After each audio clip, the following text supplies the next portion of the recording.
आणखी एक महत्त्वाची बातमी स्वारगेट प्रकरणात स्वारगेटमधल्या पीडितेनं पुणे पोलिसांवर गंभीर स्वरूपाचे आरोप केलेत। पुरुष वैद्यकीय अधिकारी इच्छा नसताना माझी चाचणी करायचे असं तिने म्हटलंय।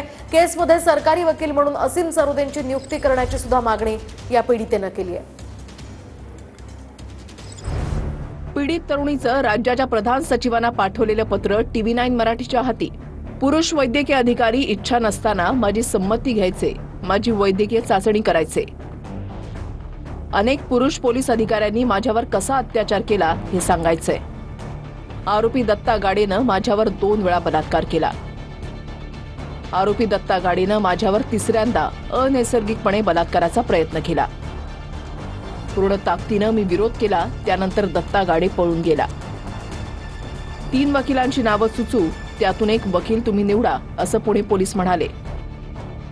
असीम सरोदेंची नेमणूक करण्याची माझी मागणी होती, मात्र 1 दिवस उशीर झाल्याचं पोलिसांनी सांगितलं। अन्यायग्रस्त मुलगी म्हणून माझ्या म्हणण्याला काहीच महत्त्व नाही असा कायदा आहे का?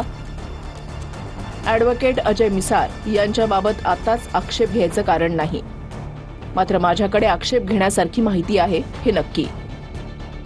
घटनेदरम्यान आरडाओरडा केला, पण माझा आवाज खोल गेला।